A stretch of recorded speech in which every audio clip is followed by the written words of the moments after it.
Hey guys, welcome back to Maelstrom Gaming Studios. I'm Craig, and today we're going to talk on discussion, are Tyranid Warriors bad? Now, since Arks of Omen have been released and the balanced day slate leading up to Arks of Omen, so not the one that happened, the one a couple months ago, we had Tyranid Warriors go from one of the most powerful units in the game to now, I don't know. Are they garbage? Can they still be usable? Can you still make them in competitive lists? We're going to talk about that today in this update to my Tyranid Warrior deep dive. So if you've seen that deep dive before, I'll try and put a little post to it. That is original when 9th edition came out. So if that all sounds good, do like and subscribe to stay up to date on all of our content here at Maelstrom Gaming Studios. And if you want to help support the channel just a little bit more, do consider checking out our Etsy shop. We do have various goodies there for purchase, all things to help you in your games of Warhammer 40k. And if you do want to consider becoming a member, we would appreciate that. Members, we thank you. You are really what keep us going here and growing at Maelstrom Gaming Studios. Now, with all that out of the way, let's dive into today's video.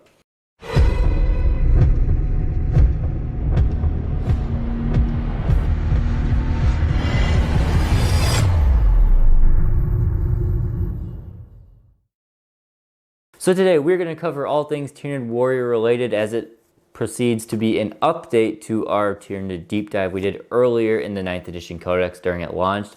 There's important changes, war gear changes, unit size, I'll talk about that. We'll do a damage comparison, an updated one now that Armor of Contempt is gone.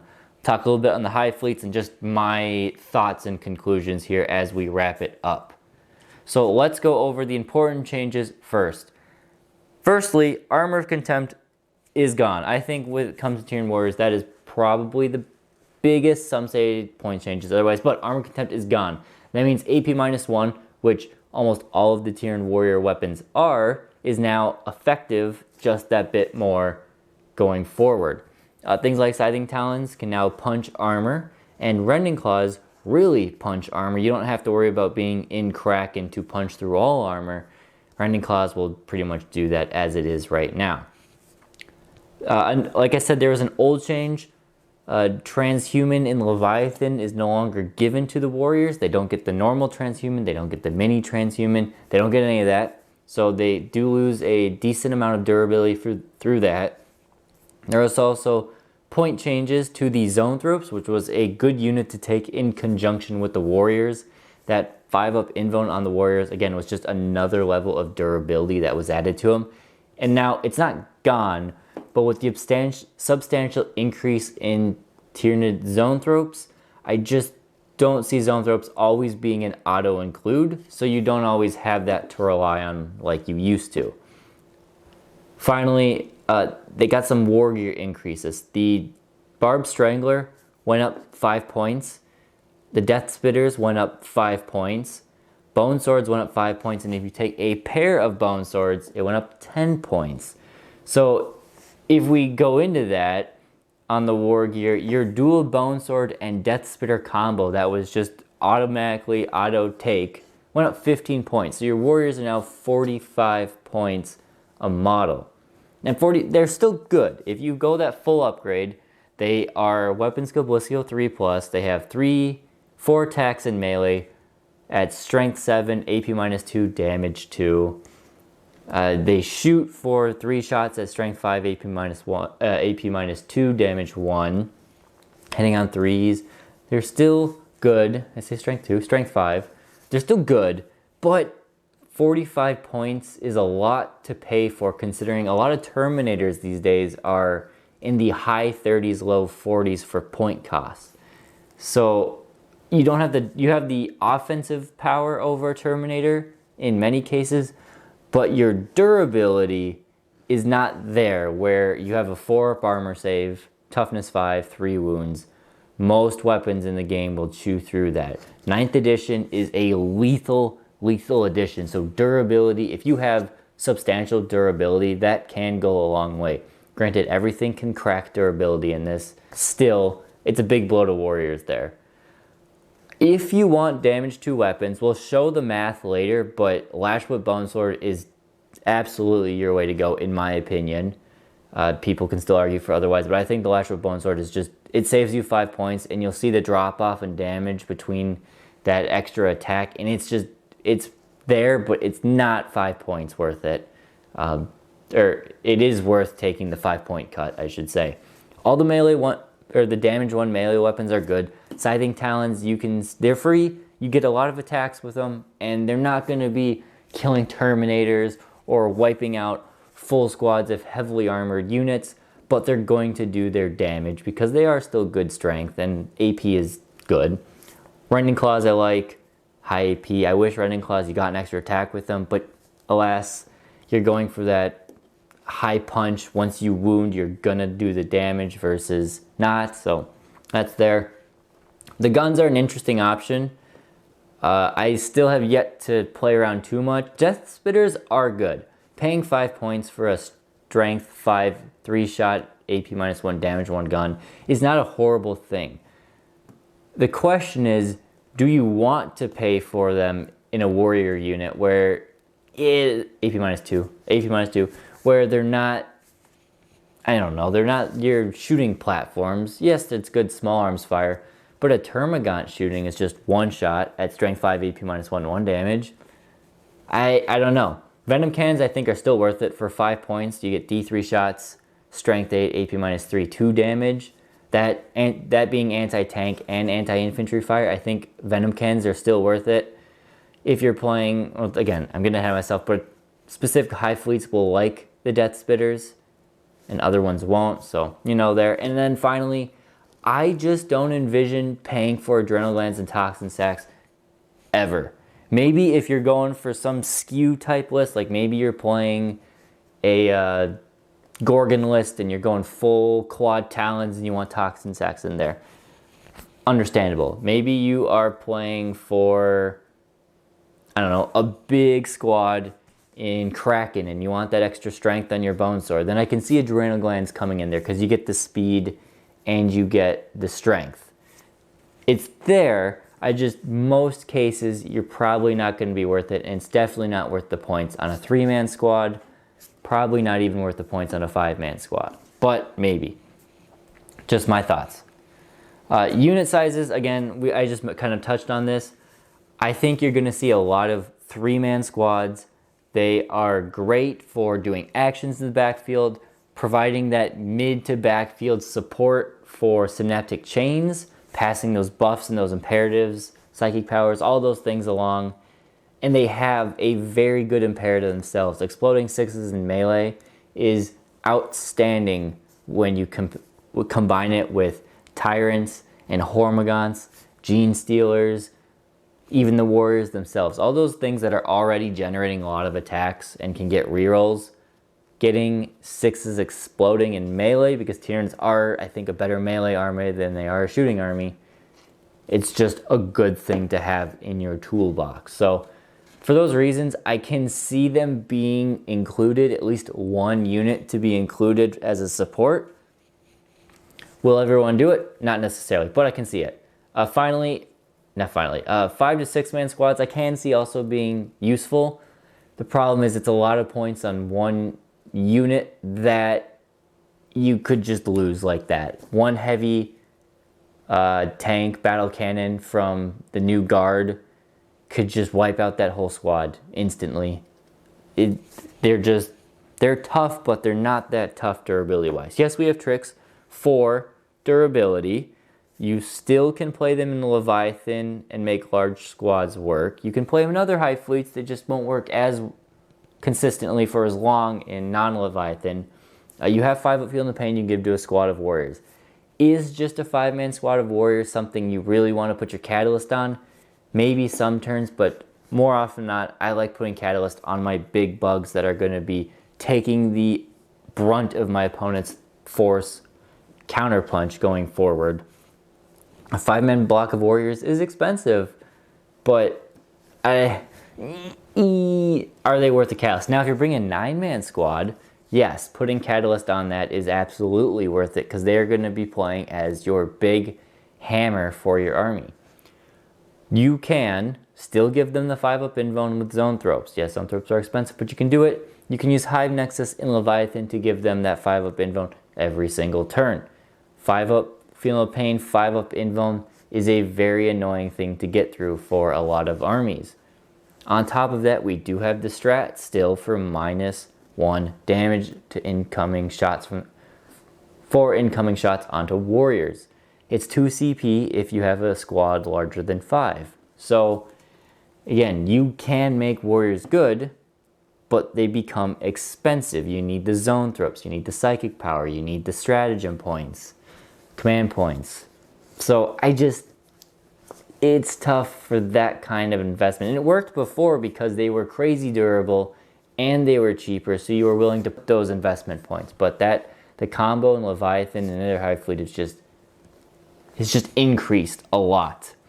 Now, let's go over some damage comparisons, because I think this is important to convey when I say you don't need the pair of bone swords anymore. They were good before because there's no reason not to take them before, but now that points are a thing, let's look. So you can see in the top row, I should mention before, all of these numbers are assuming a 9-man block of warriors. Yes, I know you're not going to be taking them in 9-man all the time, but it makes math easier and you can scale it down. So if you want, okay, what does a 3-man squad do? Just take this number, multiply it by a third, divide by 3, however you want to do your math, or 2/3 for a 6-man unit, or 5/9 for a 5-man unit, and just scale it down. And you can see, I just like to use the bigger numbers for bigger averages, even though it all works out in the end. No Armor of Contempt in here. We're not accounting for any specific Hive Fleet bonuses. These are just bare warriors, so take that into consideration. If you are playing Behemoth, you might wound better. If you're playing Kraken, you have higher AP. If you're playing Kronos, when we get the shooting one, you have better AP and potentially better strength there. So, basis, because I think all warriors are good. The dual bone swords obviously outscore the Lashfoot bone sword combo against every single target. But notice the drop off of the damage. Going up against intercessors, yeah, you kill 11 of them with the warriors. And if you do Lashfoot bone sword, you only kill 9. But you are paying an extra 45 points for those 2 intercessors killed. Going up against Terminators, you're paying that 45 extra points for an extra wound on a Terminator. You're paying for an extra 4 wounds on Crisis Suits, an extra wound on a Redemptor, and 2 extra damage on a Knight. Is it really worth that 45 points? I say absolutely not. Now, what can get interesting is when you compare some of your damage 1 weapons and see where they come out. So now these are, your warriors could be minimum cost here. You've got just a pair of standard running claws. So maybe you're taking a gun and you just have a gun. Yeah. You're taking a standard gun, maybe you put running claws or scything talons. You can see where the running claws line up. You know, they do all right. Obviously, when it comes to bigger, more numerous targets, they do struggle. Looking at like the Tau Crisis Suits, they do struggle to do some substantial damage to them just because they have so many wounds apiece on Crisis Suits. Terminators, they do all right against them. They punch through their AP, no problem. Intercessors, they're fine, but then you do run the issue of they're damage 1 and you only get so many attacks, so you are going to struggle to wound there, or to just do enough damage. You'll do the damage, just not enough. Pair of Scything Talons obviously is the worst. This assumes 3 attacks or 5 attacks a model on a pair of bone swords. So this would be, you're pairing this with a gun. I'll be specific there. 5 attacks a model with a pair of talons. So pairing it with your Death Spitter. Maybe you're playing Kronos, you want to maximize your Death Spitter damage, you just take a gun. Maybe you're taking Devourers. Those can still find a way to work, just a gun. Now if you want to go full melee, look at the quad talons. So this would be 7 attacks apiece at strength 5 AP -1/1 damage. You still do the damage compared to the Lashfoot Bone Sword ones. Yes, you kill a few more Guardians, but you kill a few less Intercessors. You eventually do wound out the Terminators just because of sheer volume of attacks. Don't do well against Crisis Suits, but against the Redemptor and the Knight is where you do fall off a bit. Still, it's not horrible for Quad Talons. And Quad Talons is your cheapest loadout. So take that for what it is, and just kind of, when you're deciding what to build your warriors with, do this. We'll look at the ranged weapons. Ranged weapons didn't change much. You can see what you've got here. You've got, you know, Death Spitters are clearly the best option. Spine Fists don't really do a whole lot, and Devours are, you know, they don't do much either. They're great if you're going up against low toughness, low armor save units, but as soon as you even start hitting a Space Marine with them, that's a lot of shots going into intercessors and only killing 2.5 of them. So my take on guns are, I would take Death Spitters, or I wouldn't take any at all, unless you're trying something interesting. But Death Spitters, pay the points and then take a free weapon, a free melee weapon, or don't bother with the ranged weapons at all. Especially if you are someone who is playing your warriors as a support unit, where they're just there to give off the imperative. They're 9 shots a turn or whatever, or say 6 shots a turn, because I still think you should include a Venom Cannon. Even if you're taking no guns, still fit a Venom Cannon in there. Long range, can trigger stratagems because they're synapse and shooting.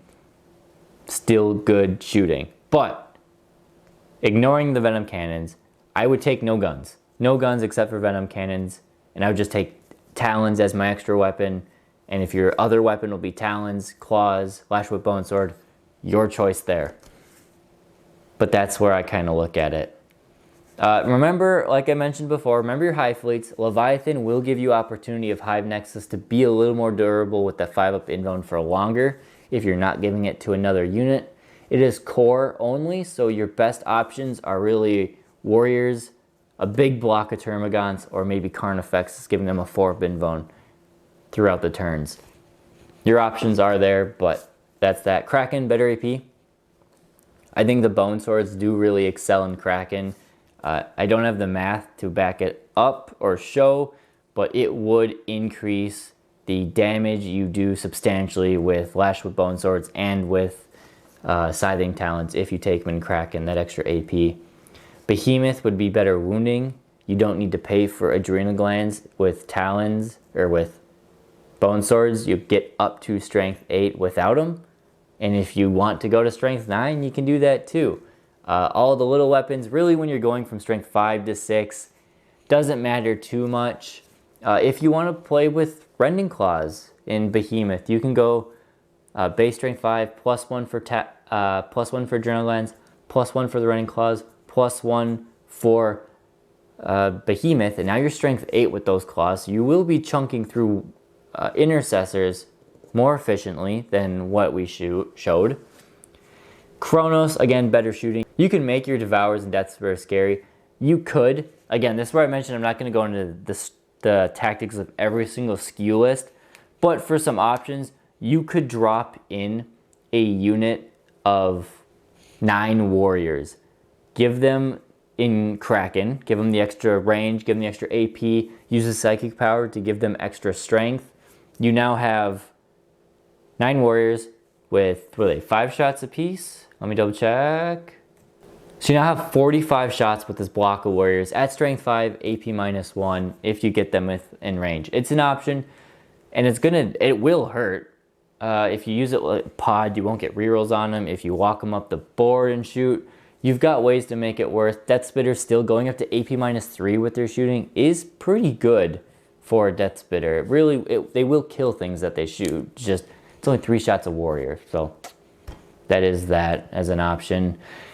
Kind of wrapping it up, how I look at warriors, I really do think the pair of Bone Swords and the Death Spitter just is too far gone now. Hopefully you took my advice when I made my first one and said magnetize your warriors, because every edition, every part of every edition, warriors have changed dramatically. It's often the case that you have just full sets of Scything Talons is the way to build them. And that's the cheapest option. That's the most effective way. That has been pretty common. There have been small instances where the Lash Whip Bone Sword or the dual Bone Sword and Death Spirit combo has worked. Obviously we saw it for a little bit that it was quite powerful.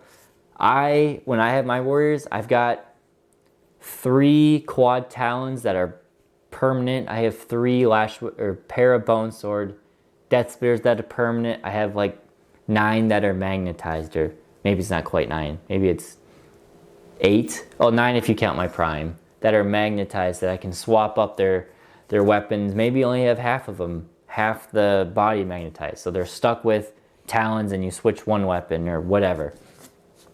It is the thing with GW. Whether they do it for money or to make you buy more models, I don't know. At this point, everyone should have enough warriors if you've been playing the game for long enough. If not, well, you might get some new warriors. I just think, for me, if I'm going to be playing warriors, I am either going to be playing them as Quad Talons or Quad Talons of Venom Cannon.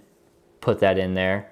And then I might, if I want the damage too, probably if I'm going to be playing Kraken or Behemoth at all, I might play Lash Whip Bone Sword, just because getting up to that high strength or that extra AP does really accentuate the damage that they can do.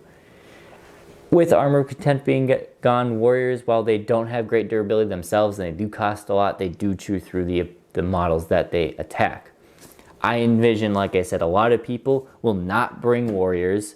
They will bring at least one minimum 3-man squad for that imperative in that synapse bubble. Maybe you can bring the large squads. Another note to be had with warriors is that they are a troop choice.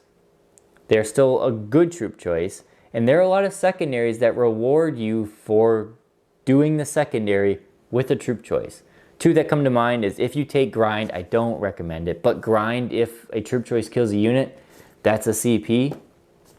And the other one is Behind Enemy Lines. If one of your units behind enemy lines was a troop choice, that's a CP. You could, I don't know how effective it is, I haven't done this yet, but you could take a unit of warriors, bare bones, and strategic reserve them. So just turn 2 or 3, walk them onto the edge of your opponent's deployment zone. They're going to just hunker down somewhere and score you a CP every turn. And Tyranids, we need our CP. So yeah, that's what it is for a conclusion. Again, if you didn't watch my prior 9th edition Codex Tyranid Warrior deep dive, look at that. All of that is still valid in there. The only thing is that now Armor Contempt is gone and points and stuff has been adjusted. So look at the math in this video if you want to see just how good your melee options are. Let me know in the comments what you're thinking with warriors. Are you leaving them on the shelves for now? Do you still want to use them? Are you trying to find a way? Have you found a way? Make them useful. For me, they have been sitting on the shelf. I haven't really used them in a way yet. In boarding action, I think the next time I bring out the Tyranids, I will be bringing a lot of warriors because I think they're going to be solid units in boarding action. But that is another game for another time. And that's all we got. Let me know again down in the comments. Let's have a little discussion. Do warriors suck? Yes or no?